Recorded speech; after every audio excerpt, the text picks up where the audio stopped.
is now our honor to invite Yang Amat Berhormat Datuk Seri Anwar bin Ibrahim, the Prime Minister of Malaysia, for his opening address. Yang Amat Berhormat, dipersilakan.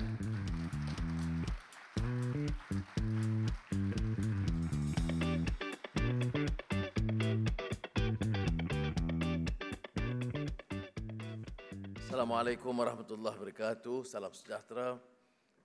Terima kasih Saudara Min Faisal dan keluarga Khazanah kerana meneruskan acara yang sangat bermakna, Megatrends Forum 2024, dan saya percaya untuk meneruskan suatu usaha yang memberikan ruang kepada kita berwacana secara bebas dan segar. Saya ucap terima kasih kehadiran Menteri Amir Hamzah dan KSN Samsul Azri dan tetamu-tamu yang kita muliakan. Saudari, tahun lalu seperti mana yang dirumuskan oleh Min Faisal, saya juga menjelaskan tentang cabaran semasa kita berdepan dengan era pasca normal yang dikaitkan dengan ketegangan, kerencaman dan pertembungan, chaos, contradictions, complexity.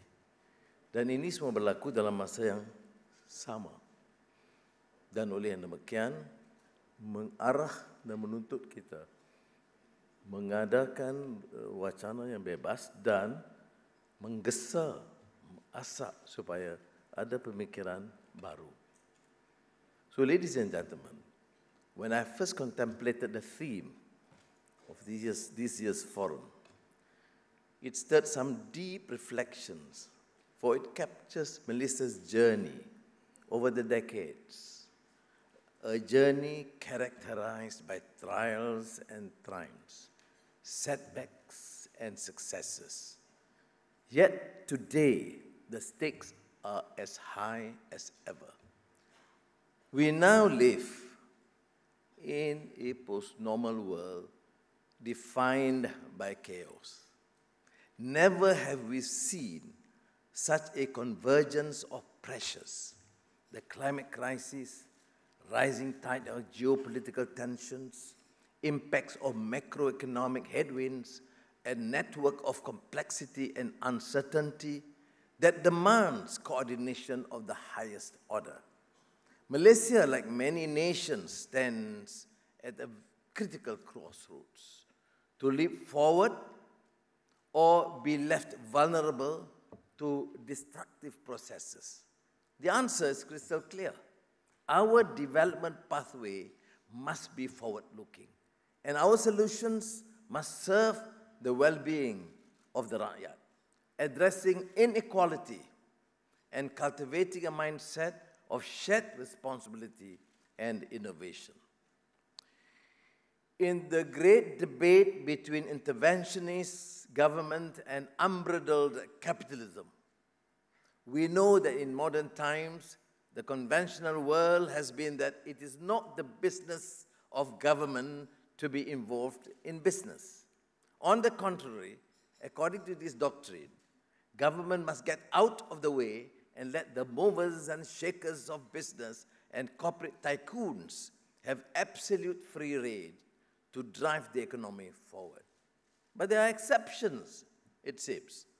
For example, when it comes to big businesses that are too big to fail, then allowance must be made for interventionist policy, especially to bail out failing enterprises such as big banks and insurance companies.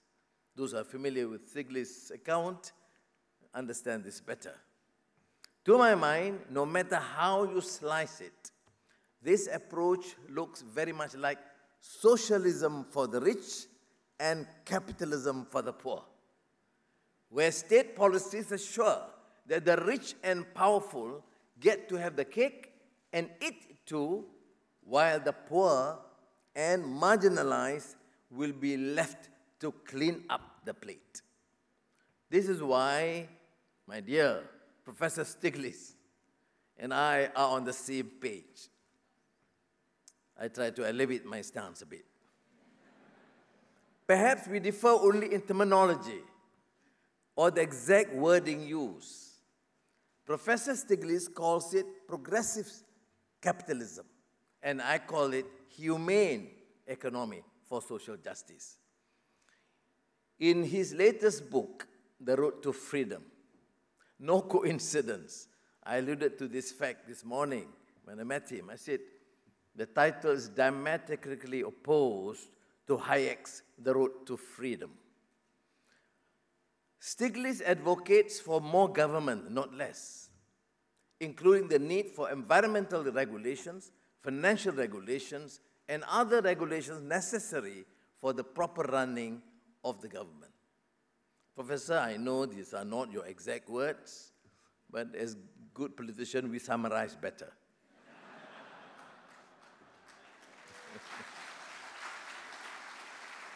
Now, according to Professor Stiglitz, in order to achieve a productive economy, the government needs to spend money on physical, technological, and social infrastructure. And I absolutely agree. Well, no disrespect for those who have passed on, but certainly the likes of Hayek, Friedman, Reagan, and Thatcher, for that matter, would be rolling in their graves. Where greed is good is the mantra of the unfettered free enterprise, where moral hazard is allowed to encourage reckless behavior, and where the onslaught of negative externalities is treated as being inevitable, that is in fact the road to serfdom. It calls to mind Isaiah Berlin's famous aphorism, total freedom for the wolves means death to the lambs, or words to that effect.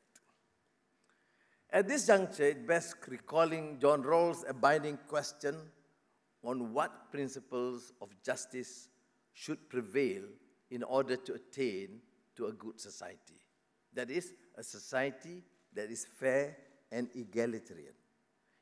In my book, The Asian Renaissance, I said that while the key to sustainable economic growth is productivity, public funds would need to be expended towards the growth of human capital, chiefly through education and healthcare. Additionally, poverty eradication and the creation of humane living and working conditions must remain paramount. Nevertheless, inasmuch as I would oppose unbridled capitalism, I have cautioned against unfettered discretion dictated by short-term pressures and political expediency. In this regard, rather than playing to the gallery of populist demand, responsible governance warrants that we must sometimes take the bulls by the horns.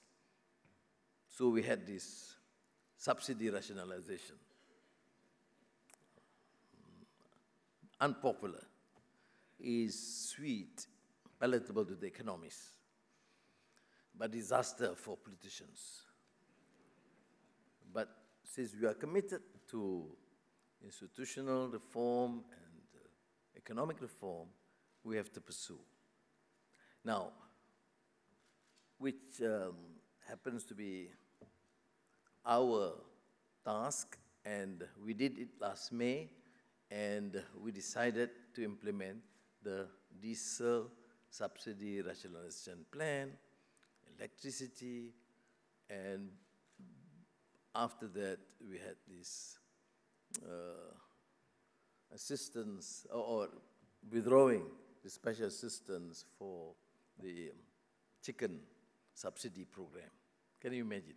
You subsidize everything, and we are most democratic. We subsidize the rich and the poor and foreigners and anybody. And that has to stop.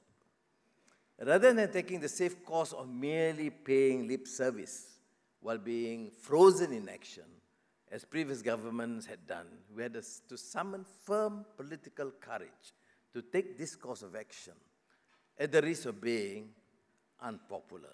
Not too unpopular, because we have to survive the next elections. Otherwise, we'll be like, the Churchillian thesis. We all want to be great statesmen who only plan for the next generations. And a good politician is rotten because they only think of the next elections. But you really want to be a great statesman, you lose the next elections. So you have to balance to be both a statesman and partly a good politician. So you have to bear with me on that. Now, we had to choose to play safe and do nothing, knowing that the continued situation would only take us on the road to bankruptcy. Then that would be a dereliction of moral duty, of good and responsible governance. But do we take this action, including implementing electricity tariff adjustments and floating prices of certain essentials in order to inflict pain and suffering on the rakyat? Certainly no. On the contrary, while the majority of the people would continue to enjoy the subsidies that they deserve, the wealthy and the big industries must pay what they ought to. So when I say subsidy rationalization, it actually did not affect the changes, because the subsidy continues for the vast majority of our people, what we call B40, M40, and probably the low T20. Now, the billions of ringgit saved are now being channeled back to the people in terms of subsidies and cash transfers. And that's what we have done and will continue to do as we proceed boldly on the course of structural reforms. We are committed to governance, accountability, and to social justice. That is, ensuring that the benefits of growth are distributed fairly and equitably, and that every Malaysian has the opportunity to prosper. Those tasked with implementing government policies must therefore adhere to the highest standards of responsibility, transparency, and accountability. We have seen great excesses from political leaders, bureaucrats, and government agencies. Excesses in terms of corruption and excessive spending. So structural reforms must also mean the courage of conviction and fortitude of commitment to take action against the crooks, the unscrupulous profiteers, and the nefarious power abusers without fear or favor. Our measures at structural reforms are already proving to be effective, as evidenced by the performance of the ringgit, the phenomenal increase in investments, and the positive trajectory of our economic growth. Therefore, let me take a moment to thank our investment community, both foreign and domestic, for their faith, trust, and confidence in the Malaysian economy, our governance, our rule of law, and our political stability. Let me assure you that we will not rest on our laurels or be complacent to let our guard down in the face of regional and global challenges. Hence, we are committed to ensuring that Malaysia thrives in this global environment.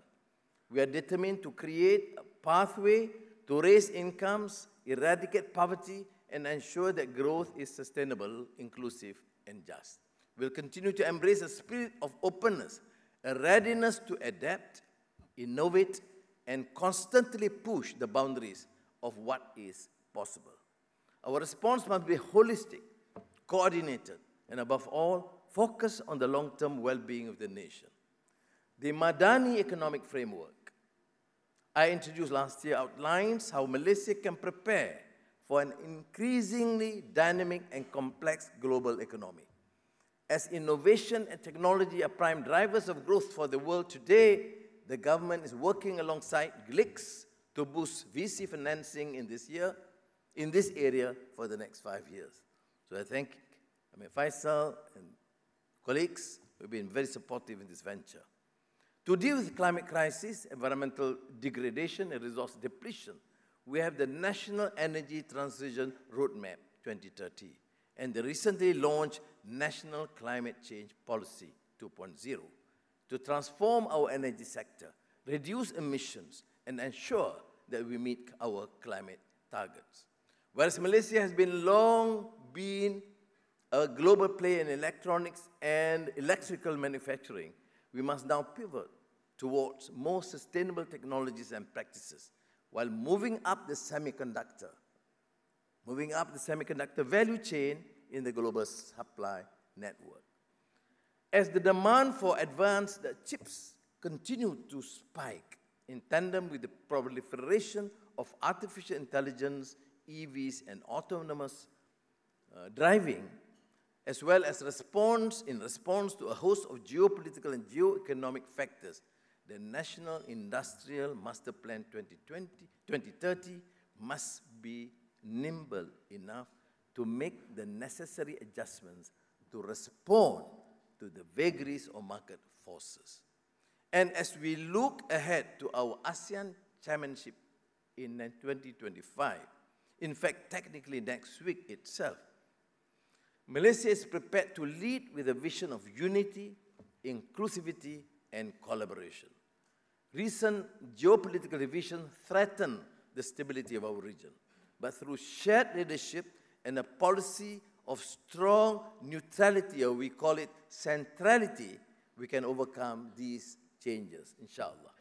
And as we may go beyond ASEAN, as we explore the partnerships with BRICS, which will deepen global South-South, we call it global South relationships, we reiterate the paramount importance of adhering to a rules-based order regionally and internationally, but we reject the hypocrisy and double standards observed by those when it suits them.